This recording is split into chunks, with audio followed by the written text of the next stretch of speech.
আগে মহিলাদেরকে দেখতাম বা শুনতাম যে তারা নাকি খালি খরচ করেন, প্রচন্ড ইম্পালসিভ বাইং করেন, তাদের নিজেদের পরিচর্যার পিছনে নাকি প্রচন্ড পরিমাণে খরচা করে ফেলেন। কিন্তু বিং আ ফাইন্যান্সিয়াল অ্যাডভাইজার আমার চোখে কিন্তু অন্য বিষয় ধরা পড়ছে। আমি 23 ইয়ার্স এই ইন্ডাস্ট্রিতে রয়েছি অ্যাজ এ ফাইন্যান্সিয়াল অ্যাডভাইজার। এই লাস্ট 2-3 বছর 5 বছরের মধ্যে দেখছি যে মহিলাদের মধ্যে প্রচন্ড সেভিংস করার একটা তাগিদ তৈরি হয়েছে।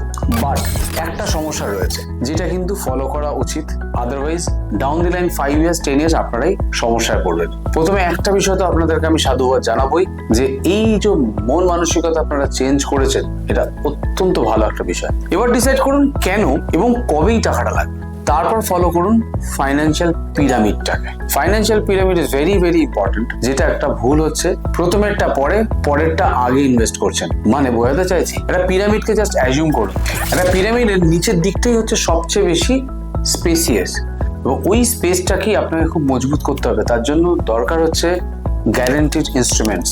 তারপরের লেয়ারটাতে আপনি একটু রিস্ক নিতে পারেন।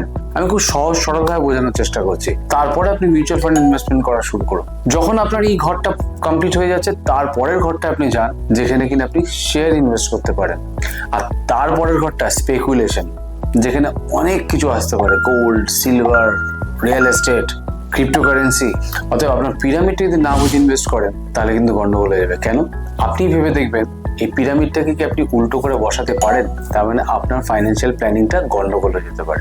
সো আবারও বলছি, সকল মহিলা ইনভেস্টার্সদেরকে আমার অনেক অনেক নমস্কার এবং সাধুবাদ জানাই যে আপনারা যেভাবে এগোচ্ছেন সেইভাবেই এগোন, কিন্তু সঠিক রুলসটা মেনে। খুব ভালো থাকবেন।